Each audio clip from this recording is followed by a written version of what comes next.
Eu estive nesses dias pensando acerca desse tema, especialmente dessa expressão que foi escolhida para essa nossa noite de espiritualidade, a saber sentir e saborear as coisas internamente. Há muita bibliografia, naturalmente, disponível sobre os exercícios, mas eu creio que de modo mais específico um tema, sentir e saborear, está assim muito bem condensado em um livro. Eu não sei se vocês podem ver aí, eu não estou ganhando nada para fazer propaganda do livro, é do padre François Marty, um francês, que a Loyola traduziu em 2006, e o tema é justamente esse: sentir e saborear os sentidos nos exercícios espirituais de Santo Inácio de Loyola. É filosófico, é teológico, é muito profundo, mas é condensado nesse tema, a importância dos sentidos nos exercícios. Então vale como uma referência se alguém quiser depois, precisar preparar eventualmente algum tema a esse respeito, fica aí a sugestão. Então, eu começo dizendo que para Santo Inácio, a consistência da realidade, a consistência última da realidade, a gente apreende pelos sentidos. Ver, ouvir, tocar, degustar, sentir o cheiro, e não por um exercício de abstração. Ele está dizendo que o conhecimento dedutivo, a nossa capacidade de raciocínio, não basta para a gente chegar a um pleno conhecimento da realidade, sobretudo quando essa realidade diz respeito a alguém e não a uma coisa. Então, é preciso a experiência das coisas percebidas e que são conhecidas na medida que nós as vemos, que nós as tocamos, que nós as sentimos, que nós temos contato com elas. A gente pode perceber bem que, por exemplo, os manuais de mecânica não fazem de alguém um grande conhecedor do funcionamento de motores reais. Os livros sagrados das religiões não fazem de alguém um santo ou um modelo de pessoa religiosa. Ler o Alcorão não faz de alguém um muçulmano, e ler a Bíblia não faz de alguém um cristão. O contexto da expressão sentir e saborear as coisas internamente nós encontramos naturalmente nos exercícios espirituais. E trata-se especificamente da segunda anotação, são 20 anotações. Então, a segunda anotação que Santo Inácio deixou para a pessoa que dá os exercícios, para a pessoa que acompanha, os demais, acompanha as pessoas que fazem os exercícios. E essas anotações ele julgou importante colocar já no início do livro dos exercícios espirituais, porque elas têm raiz na profunda experiência pessoal e espiritual dele. Então, são orientações preciosas na forma de anotações. Como já é a segunda, significa que é uma anotação importante. E para entendermos a segunda, eu vou mencionar a primeira. E em seguida a gente entra no assunto da segunda. O que diz a primeira anotação? Na primeira anotação, Inácio esclarece o que se entende por exercícios espirituais e a que finalidade eles conduzem. Então ele escreve assim: chamam-se exercícios espirituais os diversos modos de a pessoa se preparar e dispor para tirar de si as afeições desordenadas. A anotação continua, mas eu vou me deter um pouquinho aqui. Trata-se, portanto, de afetos e não de ideias. Por isso, os exercícios não são uma espécie de conjunto de anotações para a gente estudar, mas são para serem praticadas. Quer dizer, os manuais de exercícios físicos não nos ajudam se nós não fizermos os exercícios físicos, né? Então, os exercícios não são uma doutrina, ou não são uma teoria, não é um discurso, não é um tratado sistemático de teologia trinitária ou de cristologia, e também não é uma obra de autoajuda dedicada ao estudo psicológico dos afetos. Inácio diz que os exercícios preparam e dispõem a pessoa a quê? A ordenar os seus afetos. A pergunta é, como? Ora, ordena-se os afetos tirando de si aquilo que afetivamente se encontra desordenado, se encontra fora de ordem. Então, não se trata de tirar os afetos, não se trata de apagar a nossa faculdade de sentir, porque isso transformaria o ser humano numa espécie de zumbi. Mas se trata de ordená-los. E ordená-los para quê? Então, Inácio continua em seguida dizendo: é para que a pessoa possa buscar e encontrar a vontade divina para ela. Ou seja, o que Deus quer não só dela, mas também e principalmente para ela. Então, se supõe que o que Deus quer e propõe é o melhor para a pessoa. Então, o que é esse melhor? Esse melhor é sinônimo de realização da pessoa, de uma plena realização da bem-aventurança. É o que a tradição bíblica chama de salvação. É exatamente isso que Inácio, ao final da anotação, diz para a sua salvação. E tirando o que está desordenado, salvar-se ou alcançar a sua salvação. Se à luz do Evangelho nos perguntássemos o que é, afinal, que Deus quer, essa é uma pergunta muito primária, mas a resposta de Jesus a ela é bem clara em algumas passagens. Por exemplo, o que Deus quer é que ninguém se perca. Mateus 18, 14. Ou seja, o que Deus quer é que o ser humano viva, tenha vida, e não qualquer vida, tenha vida em abundância, diz Jesus, que viva nele. Isso significa, mais uma vez, que o que Deus quer é nos salvar. E é sempre importante, em nosso contexto, continuarmos a perguntar, mas afinal de contas, Deus quer nos salvar de quê? E a resposta mais simples a essa pergunta é a seguinte: Deus quer nos salvar de nós mesmos. Mas como assim de nós mesmos? É simples. Não temos a vida em nós mesmos, não viemos à vida por nós mesmos e não permaneceremos na vida por nós mesmos. Somos humus, terra, finitos, mortais, somos criados.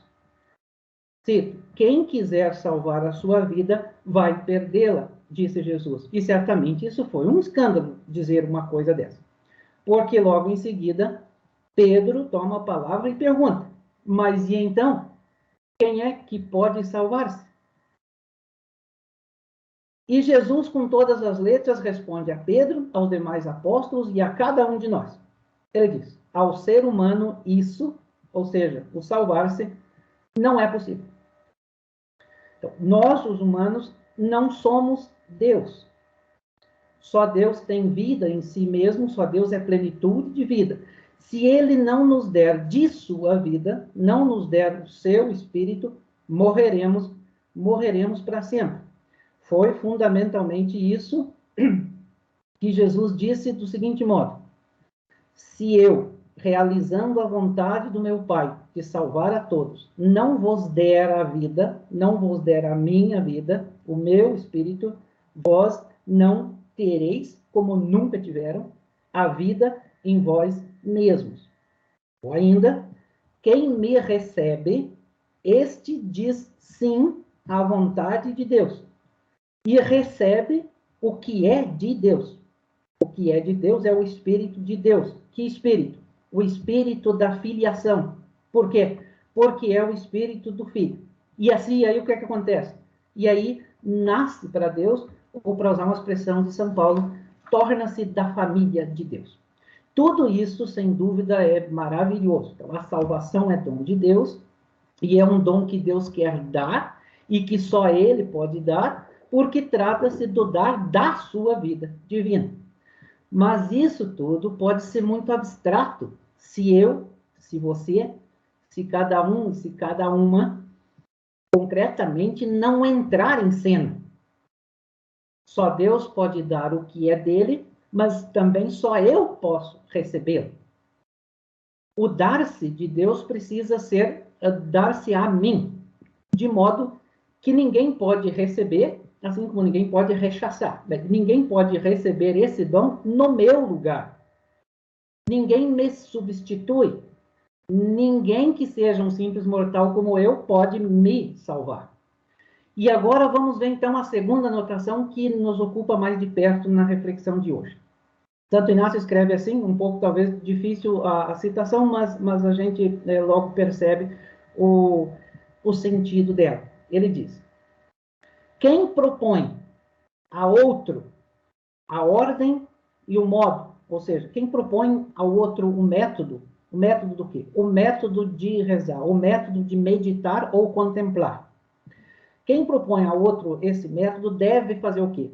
Ele diz, primeiro, deve narrar fielmente a história de tal contemplação que a pessoa vai fazer, mas de forma breve, e ele diz sumária, deve dar alguns pontos. E diz, pois assim a pessoa que faz a contemplação, tomando o fundamento da história, que é fielmente narrado, ou seja, o evangelho, concretamente, fielmente apresentado, ela reflete e raciocina por si mesma. E encontrando alguma coisa que a esclareça ou faça sentir mais a história, e faça sentir mais, portanto, a sua história de salvação, quer pelo seu próprio raciocínio, mas quer por seu entendimento iluminado pela virtude divina, essa pessoa tem maior gosto e fruto espiritual do que se quem dá os exercícios explicasse e ampliasse muito o sentido da história. Então, vem a expressão essa, pois não é o muito saber que sacia e satisfaz a pessoa, mas o sentir e saborear as coisas internamente. Fim da citação. Daqui a gente tem o seguinte, a tarefa de quem dá os exercícios consiste em narrar fielmente a história, o evangelho, a boa notícia divina. Por quê? Porque assim quem recebe os exercícios está às voltas com o fundamento da história. Então, a narrativa de uma passagem bíblica a ser contemplada, por exemplo, o nascimento de Jesus, deve ser narrada de modo breve, sumário, concentrando-se em oferecer apenas a moldura, com alguns pontos. Por que Santo Inácio está falando isso? Porque nós temos que recordar que no tempo dele, as pessoas não tinham na palma da mão, em um celular, em quantos idiomas quisessem, a Bíblia como nós a temos hoje. Então, tinha que narrar alguma coisa da contemplação para dar o pano de fundo para a pessoa contemplar. Hoje não, a gente diz, pegue o texto aí de Mateus 16, aí a pessoa mesma vai e encontra, né? Mas o maior fruto, diz ele, será aquele que o exercitante encontrar por si mesmo. Isso é muito interessante, porque é uma apropriação, é algo que vem à pessoa, é na relação da pessoa com Deus, e Santo Inácio bate muito nesse ponto. A relação da criatura com o seu Criador não tem intermediários, né, intermediários no plural. Então se diz que, aí se diz que não é o muito saber que sacia e satisfaz a pessoa, sentir e saborear internamente. O que está em questão, portanto, não é a aquisição de um saber, mas se trata do sentir, ou se trata dos sentidos.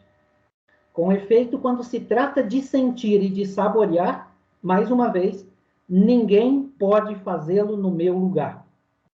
Cabe a mim, cabe a cada um, cada uma, assumir essa experiência.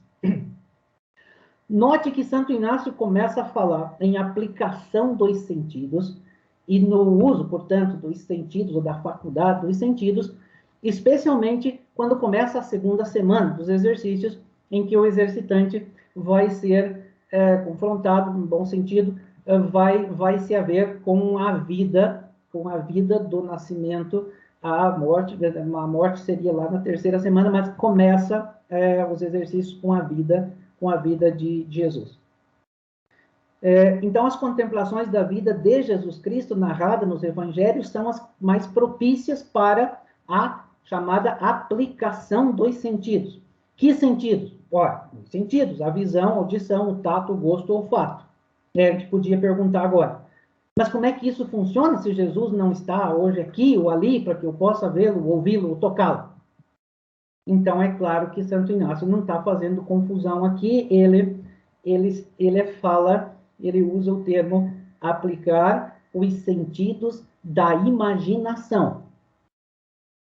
e oferece para nós algumas explicações acerca disso, que eu vou compartilhar com vocês, no único lugar em que desenvolve mais concretamente essas explicações, que é justamente quando propõe as duas primeiras contemplações da segunda semana, ou seja, a contemplação da encarnação e a contemplação do nascimento de Jesus. Essas duas vão servir assim de base para nós avançarmos aqui e compreendermos o que até agora nós dissemos. Um pontinho antes disso, porém, muito importante para recordar, é o que se pede a Deus como graça a receber nessas contemplações. É um pedido da graça. Pedir o que quer, diz Inácio. 2 pontos. E o que eu quero? Ele diz, ó, pedirei aqui o conhecimento interno do Senhor, que por mim se fez homem, para que eu mais o ame e o siga. Exercícios número 104. Então, pedir conhecimento interno não é pedir mais informações sobre Jesus, tais como a cor do seu cabelo ou a cor dos seus olhos.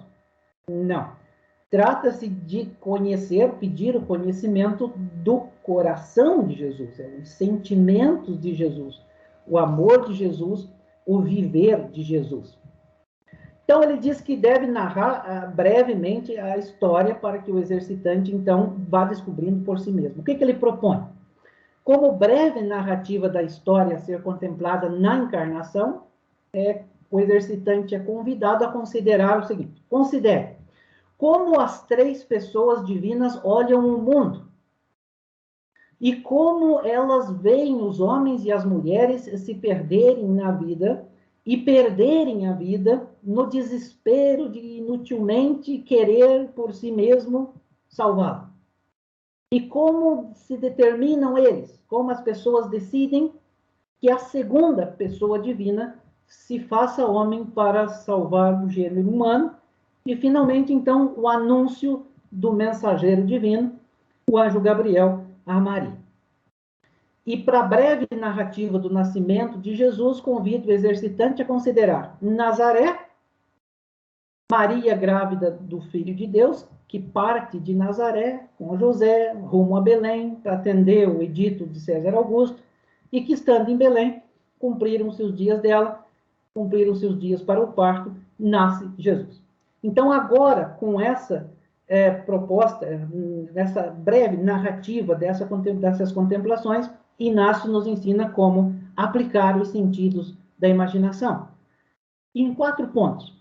E agora isso aqui é interessantíssimo para nós percebermos. Primeiro ponto qual é? Ele diz: o primeiro ponto é ver. O primeiro ponto é ver as pessoas com o olhar da imaginação. Então, já está bem claro aqui. Então, imagine as pessoas divinas contemplando a face da Terra, como foi sugerido. Contemplando as circunstâncias onde elas estão, onde as pessoas estão, e sempre vai terminar esses pontos dizendo para tirar algum proveito.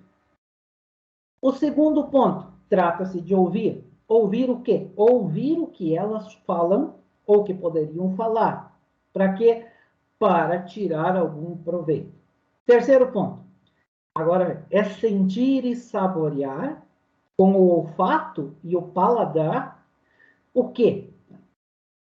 Ele diz, a infinita suavidade e doçura da divindade. Olha que interessante essas palavras. A infinita suavidade e doçura da divindade, e tudo em relação a ela, conforme as pessoas que se contemplam. No caso, podia ser que a pessoa contemplada fosse Maria, no caso, mas o que está sendo proposto é para que a gente sentisse e saboreasse a suavidade e a doçura do Senhor para com Maria, em relação sempre às pessoas, e tirar algum proveito. O quarto ponto é sentir com o tato, e ele dá exemplo, sentir com o tato, assim como abraçar, beijar é algo referente ao tato, mas Inácio fala dos lugares, sentir com o tato os lugares onde as pessoas pisam ou tocam e tirar algum proveito. Então, vamos esclarecer um pouco mais esses pontos. Inácio começa pela visão. Por quê? Porque toda contemplação faz referência a um lugar e não só e não só as pessoas, como se as pessoas andassem no ar, ou tivessem, né, abstratamente, não. Tem um lugar, tem as pessoas. E se abre um mundo pela visão da imaginação. Observem que desde as pessoas divinas, olhando o mundo, você vai para o quarto lá de Nazaré, ou a gruta do nascimento, uma amplitude muito grande dessa visão. A audição, ouvir, por sua vez, supõe a palavra. O que é dito, o que pode ser dito por alguém, que também, por isso, pode ser ouvido por alguém. Ver e ouvir supõe um certo distanciamento, supõe um fora de nós. Quer dizer, se nós colocarmos algo no olho ou dentro do olho, nós não enxergamos nada. E o ouvir supõe também que a voz, o ruído, o barulho venha como que de fora de nós. O ver e ouvir tem uma certa distância, esses sentidos. Agora, sentir e saborear já estão ligados à interioridade, aqui ligados ao olfato e o paladar, mas definem a interioridade como lugar. De suavidade e doçura, Inácio faz deles termos correspondentes. Sentir o quê? A suavidade. Saborear o quê? A doçura. Interessante que na tradição bíblica há algumas alusões, várias até, como do tipo, quão suave é o Senhor, não é? A suavidade do Salmo 34. Ou, quão doce ao paladar, são duas palavras, Salmo 119. Então, absolutamente central na experiência dos exercícios é essa percepção do que se passa interiormente, do que se sente. E o interessante é que esses sentidos, como o olfato e o paladar, na tradição sempre foram chamados de sentidos inferiores, porque sentidos superiores é a visão e a audição, e os inferiores são os outros, mas esses eram considerados os inferiores, mas aqui, nos exercícios, eles têm um lugar fundamental. E notem que suavidade e doçura, sentidos, né? Suavidade e doçura se convertem em paz, serenidade, amabilidade, alegria, gosto pela vida, que são sentimentos típicos da consolação espiritual. Por outro lado, a aspereza ou amargura se convertem em agitação, inquietação, revolta, tristeza, desgosto de viver, sentimentos típicos da desolação espiritual. E no sentir com o tato, e ele está dizendo como o abraço e o beijo, Inácio fala dos lugares onde essas pessoas pisam ou tocam. Por que ele está falando isso? Ele está falando isso porque tem muito presente a reverência com relação às pessoas que a gente está contemplando. Ou seja, não se invade a intimidade das pessoas. Então, só para dar um exemplo para vocês, na contemplação do nascimento de Jesus, não seria tão drástico, talvez, a gente imaginar tomar o menino nos braços, por exemplo, dá. Mas como alguém uma vez que com os olhos da imaginação se viu, tipo, dando banho em Maria, aí a coisa já não é por esse lado. Então, quem se contempla são essas pessoas, e essas pessoas não são qualquer pessoas. Então, é aquele sentimento do respeito, da reverência que Santo Inácio colocou, né? Já ali nos exercícios. Né? Amar, reverenciar e servir. Não é só amar e servir, tem uma reverência no meio. Muito bem, então a finalidade dos exercícios, vamos recordar mais uma vez, é de ordenar os afetos. Mas como é difícil ordenar os afetos se eu não presto atenção no que eu sinto, ou se eu não conheço pessoa alguma plenamente ordenada nos afetos. Ora, essa pessoa plenamente ordenada nos afetos que me é apresentada é o Cristo Jesus. Por isso, ao pedir o conhecimento interno do Senhor, eu estou pedindo para conhecer os seus sentimentos. São Paulo, aos Filipenses, diz algo bonito. Ele diz, tende em vós os mesmos sentimentos que havia em Cristo Jesus. Ou, aprendei de mim, que sou manso e humilde de coração, diz o próprio Jesus. Portanto, aprendei de mim o quê? Dentre outras coisas, aprendei de mim a mansidão e a humildade. Quando nós inserimos a gênese dessa temática do sentir e saborear na vida peregrina de Santo Inácio, foi recordado o caráter peregrinante de Inácio, Nós o encontramos agora já lá no tempo de sua convalescência, nos inícios de sua conversão, depois do tiro, né, da recuperação. Encontramos Inácio se surpreendendo, pouco a pouco, com a riqueza da diversidade desses sentimentos interiores. Ele começava, pouco a pouco, a prestar mais atenção no que sentia e também na duração daquele respectivo sentimento.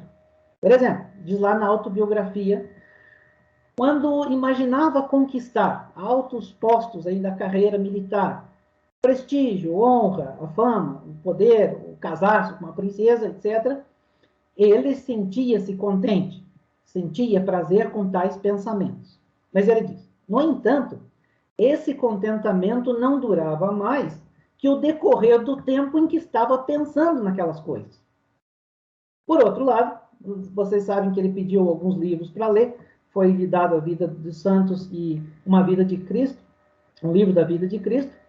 Então, quando ele pensava, por outro lado, em abandonar radicalmente aquela vida, mudar radicalmente a vida, pensava em viver como os santos ou fazer aquilo até mais do que eles fizeram, quando pensava em seguir o Cristo Jesus pobre e humilde, diz ele que não só sentia grande consolação quando nisso pensava, mas percebeu também que depois de deixar esses pensamentos, ficava contente e alegre. Ou seja, aquele sentimento permanecia por muito mais tempo. Vamos voltar agora à formulação da anotação de Inácio nesse caráter afetivo e na centralidade da pessoa de Jesus Cristo. Então, o cristão, a cristã, segue uma pessoa, a pessoa de Jesus, o Cristo. Então, sem uma relação espiritual afetiva com a pessoa de Jesus, o único conhecimento que teríamos dele seriam informações dadas por outros que supostamente o conheceram bem, ou seja, não estaríamos seguindo propriamente a pessoa, estaríamos seguindo o que disseram, o que escreveram acerca dela, ou o que nos ensinaram acerca dela, como fizeram ou tentaram fazer da melhor maneira possível os nossos catequistas. Conhecer internamente o Senhor supõe muito mais do que um ouvir falar ou um simples eu li sobre Jesus. Supõe antes, e muito especialmente, aquilo que é dito aí no pedido da graça, suponho por mim. Ou seja, eu desejo conhecer internamente essa pessoa, os seus sentimentos, o seu coração. Coração aqui é o símbolo da sede dos afetos. Desejo conhecer esse coração porque é de onde brotam os seus gestos, as suas atitudes, a sua compaixão, a sua mansidão, a sua humildade, o seu modo de olhar, o seu modo de se aproximar, de falar, de ouvir, de tocar, de conviver, de raciocinar, enfim. O que desejo é sentir a força do amor dessa pessoa por mim, posto que foi por mim.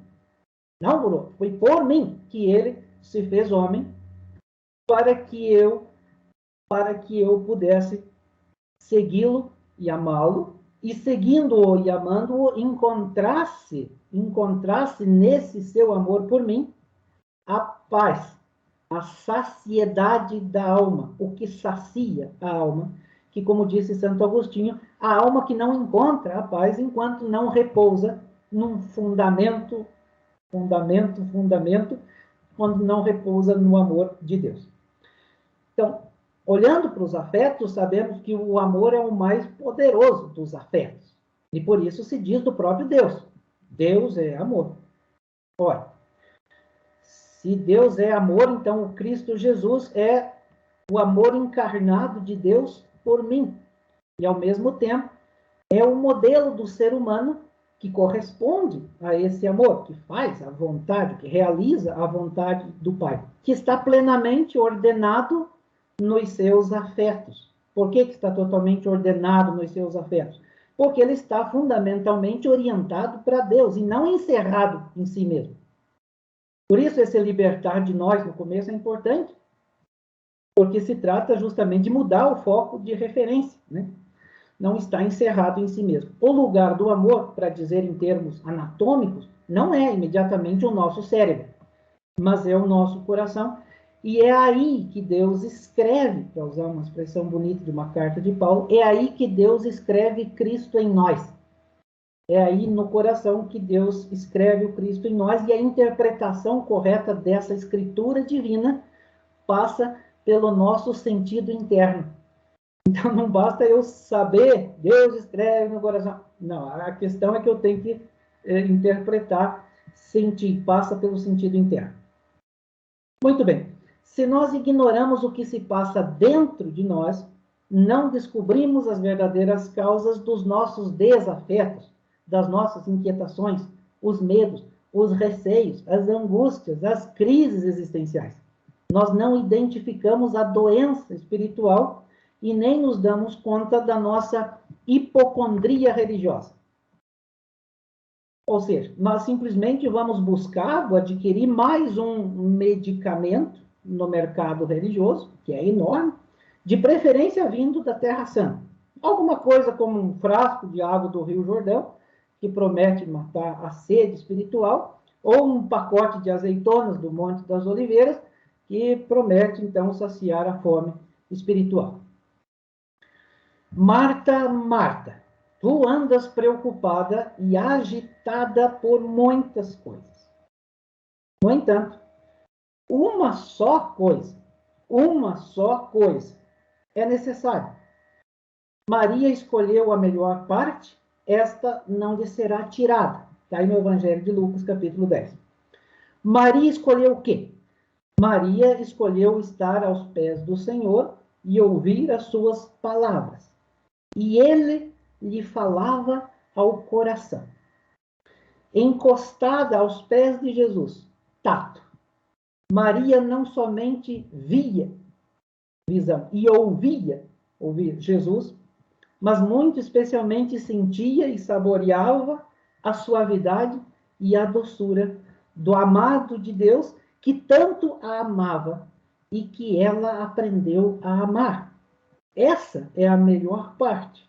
Uma única coisa necessária, a orientação fundamental para colocar em ordem os nossos afetos. Os exercícios espirituais com a finalidade de ordenar os afetos nos apresentam, então, a pessoa do Cristo Jesus, que a gente vai aprofundando na intimidade, no sentido do conhecimento interno, porque vai descobrindo o quanto podemos amá-lo, pelo quanto Deus nele nos ama. Então, por isso, a chave hermenêutica e do amor é fundamental para os exercícios, e dado que se trata de um afeto, a dimensão do afeto, dos sentidos, passa a ser fundamental. Fundamental para o discernimento, a leitura do que se passa interiormente, a leitura do que sentimos. Então, prestar atenção naquilo que nós sentimos é a matéria propriamente da partilha espiritual. Não tanto, talvez, o que eu precisar descobrir de novidades, ou ouvir que a casa de Maria era pequena, era grande, mas o que vai suscitando em mim. E isso é possível porque esse Espírito nos foi dado. É o mestre interior, que falava também Santo Agostinho, nos exercícios há um mestre interior. Então, é uma sintonia afetiva, uma sintonia de coração, uma sintonia de sentimentos, que passa aquilo que Paulo dizia, que o Cristo vai se avolumando, digamos assim, em nós. E isso é importantíssimo, porque significa, então, no bom sentido, que nós vamos diminuindo, mas diminuindo, né, no sentido de encontrando o fundamento da salvação que eu, por mim mesmo, não podia me dar. E que esse é o grande dom, e que essa é a boa notícia. Então, esse seja um convite a viver, a experienciar, a passar, a fazer uma experiência dos exercícios, porque a gente tira, nesse caso, um tempo especial para lidar com essas moções, para lidar com os sentimentos interiores, para dar nome a esses sentimentos e, ao mesmo tempo, identificar as causas deles. Porque, por princípio, Deus não criou nenhum e nenhuma de nós para ser infeliz. Não é o medo daquilo que Deus vai nos pedir, porque se Deus é amor, só tem uma coisa para nos pedir. O Cristo mesmo mandou: amai-vos uns aos outros, eu vos amei. Toda a lei e os profetas se resumem nisso. Amém? Obrigado pela atenção.